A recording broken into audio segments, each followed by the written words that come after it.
Assalamualaikum semuanya. Kasus yang akan saya bahas kali ini adalah salah satu dari 3 kasus yang sering dikait-kaitkan dengan film Boneka Chucky. Kalau kalian pernah nonton film Boneka Chucky, pasti kalian udah bisa ngebayangin kalau kasus yang akan saya bahas hari ini itu serem banget. Lantas apa sih yang terjadi? Emang ada boneka pembunuh di kasus ini? Yuk masuk dulu ke ceritanya.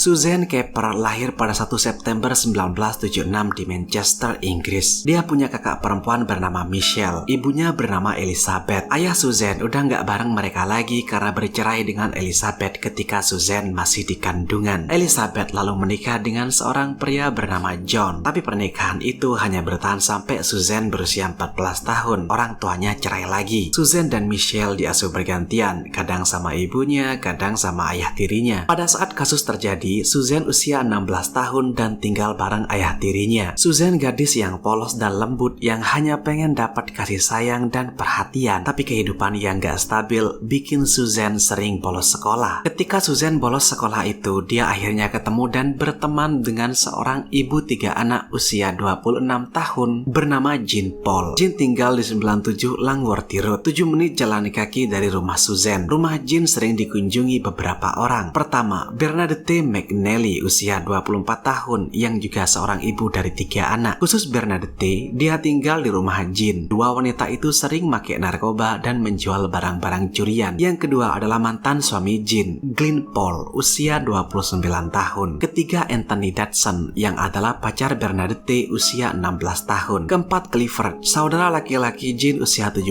tahun. Dan yang terakhir, Jeffrey Lee usia 26 tahun. Ketika pertama kali bertemu Suzanne, Jean dan Bernadette tahu kalau Suzanne ini bisa dimanfaatin, bisa dimanipulasi, sehingga Jean menyuruh Suzanne untuk mengasuh anak-anak Jean dan Bernadette. Suzanne juga bersih-bersih di rumah Jean. Semua dilakuin Suzanne sukarela, dia nggak digaji oleh Jean. Di pikiran Suzanne saat itu, yang penting ada orang yang mau temenan sama dia. Kayak yang saya bilang, kalau si Suzanne ini polos banget, dia cuman butuh perhatian yang nggak dia dapat dari orang tuanya. Tapi dengan semua kebaikan Suzanne, Jean masih memperlakukan Suzanne ini dengan buruk. Suzanne masih sempat ngasih tahu tetangganya kalau Jean ini pernah menyandra Suzanne dan mukulin dia selama 4 hari. Tapi nggak ada yang dilakuin untuk membantu Suzanne. Pada 7 Desember 1992, Glenn, Jean, Bernadette, dan Anthony kena kutu kemaluan. Kutu kemaluan adalah serangga kecil yang hidup di area rambut kemaluan manusia. Kutu itu biasanya ditularin lewat hubungan seksual yang bikin rasa gatal di area yang terinfeksi. Mereka bisa ketularan kutu kemaluan kemungkinan karena Anthony tidur bertiga bareng Bernadette dan Jean. Lalu Jean tidur dengan Glenn. Tapi mereka semua malah nyalahin Suzanne. Mereka bilang kalau kutu itu pasti dibawa oleh Suzanne dan menyebar lewat tempat tidur. Lalu mantel juga hilang di rumah itu. Dan Suzanne disalahin lagi. Sehingga mereka mutusin untuk balas dendam ke Suzanne. Suatu hari mereka pergi ke rumah ayah tiri Suzanne. Di sana mereka bilang ke Suzanne kalau ada cowok yang mau kenalan sama Suzanne dan lagi ada di rumah Jean. Ketika Suzanne masuk ke rumah Jean, Anthony dan Glenn membekapnya. Itulah hari pertama dari 7 hari penyiksaan brutal yang akan dialami Suzanne. Mereka memaksa Suzanne untuk mencukur rambutnya, alisnya, dan rambut kemaluannya. Mereka memaksa Suzanne memasukkan rambut-rambut itu ke dalam plastik, lalu memasukkan kepala Suzanne ke plastik itu. Di momen itu, mereka mukulin Suzanne pakai tangan kosong dan benda-benda kayak ikat pinggang. Ketika udah lemas, Bernadette mengunci Suzanne di dalam lemari, tempat Suzanne tinggal semalaman sambil Suzanne menangis. Ingat, ada 6 anak di rumah Jean, 3 anak Jean dan 3 anak Bernadette. Mereka khawatir kalau tangisan Suzanne ini akan bikin anaknya bertanya-tanya. Sehingga besok paginya mereka membawa Suzanne ini ke rumah Bernadette, rumah kecil yang udah lama nggak ditempatin. Di situ Suzanne ditelanjangi dan diikat ke kasur yang dibalik, dipasangi kabel listrik dan rantai juga. Kaos kaki disumpalkan ke mulutnya untuk meredam jeritan. Kelompok itu nyuntikin amfetamin untuk bikin Suzanne tetap sadar selama penyiksaan. Selama 6 hari ke depan, mereka akan bergantian menyiksa Suzanne. Kayak dipukulin, dibakar pakai puntung rokok, itu udah biasa banget. Sampai pada satu titik Clifford ngeluarin tang dan maksa Suzanne untuk buka mulutnya. Clifford awalnya mukul gigi Suzanne pakai tang, lalu dia menjepit gigi depan Suzanne dan menariknya dengan kencang. Tujuannya untuk mencabut giginya, tapi giginya patah. Clifford mengulanginya lagi sampai sampai 2 gigi Susan copot. Waduh, gimana sakitnya ya? Di awal saya bilang kalau kasus ini dikaitkan dengan boneka Chucky. Disinilah maksudnya. Dalam kondisi terikat dan disetrum, Susan dipaksa untuk terus dengerin lagu.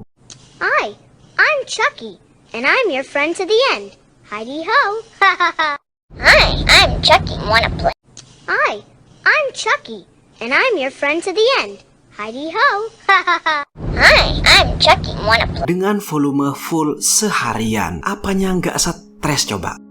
Karena udah dalam kondisi terikat berhari-hari, Susan buang air besar dan kecil di kasur itu. Mereka lalu membawa Susan ke kamar mandi dan mandiin Susan pakai desinfektan. Gak berhenti di situ, mereka menggosoknya dengan sikat besi yang bikin kulitnya terkelupas. Susan udah disiksa 7 hari tanpa makanan dan air. Dan John, ayah tiri Susan, khawatir. Sebenarnya bukan hal aneh bagi Susan untuk gak pulang beberapa hari, tapi kali ini udah seminggu. Ayah Susan lalu ngelapor ke polisi sambil nyariin putrinya. Saat itu, Jean dan kawan-kawan tahu kalau saat itu adalah waktu yang tepat untuk ngabisin Susan, ngilangin mayatnya. Pada tanggal 14 Desember 1992, Glenn, Bernadette, Anthony, dan Jean membawa Susan yang hampir gak sadarkan diri ke pinggiran Stockport, 15 mil dari kota. Bernadette maksa Susan keluar dari bagasi mobil. Susan jatuh dan merangkak. Bernadette mendorongnya ke dalam parit. Bernadette lalu menuangkan bensin ke Susan. Butuh 3 kali percobaan bagi Glenn untuk membakarnya. Setelah Susan terbakar, kelompok itu pergi sambil nyanyiin lagu Burn Baby Burn. Mereka udah seneng tuh karena mereka pikir kejahatan mereka nggak akan diketahui. Tapi takdir berkata sebaliknya. Susan masih hidup. Dia berhasil menarik dirinya keluar dari parit dan berjalan 1/4 mil sampai dia bertemu 3 pria lagi naik mobil. Karena mereka akan berangkat kerja, mereka membawa Susan ke sebuah rumah di mana mereka tahu ada pasangan tua tinggal di situ. Saat Susan sampai ke rumah itu, Tuan Coop, si pemilik rumah, mengatakan kalau 2 tangan korban tampak kayak abu. Kakinya udah kayak daging mentah. Susan minum 6 gelas air tapi harus dibantu untuk ngangkat gelas ke bibirnya. Susan sangat kesakitan, bahkan dia menarik tubuhnya ketika Nyonya Coop memeluknya. Ambulans tiba dan Susan dibawa ke rumah sakit. 80% tubuhnya terbakar dan dia harus diidentifikasi lewat sidik jari. Tapi di luar dugaan siapapun, Susan masih cukup kuat untuk ngasih nama-nama penculik dan penyiksanya ke polisi. Bahkan sampai ke detail alamat Jean. Pada hari yang sama, semua pelaku ditangkap di rumah Jean. Susan sempat koma dan sayangnya dia meninggal 4 hari kemudian. Ketika para pelaku menceritakan apa yang mereka lakuin ke Susan, polisi menangis. Polisi nggak bisa ngebayangin cobaan Susan. Persidangan dilakuin pada bulan November 1993 dan mengungkapkan satu hal, kalau upaya nyelamatin Susan sebenarnya ada. Di tengah siksaan Susan, Daniel Hill usia 19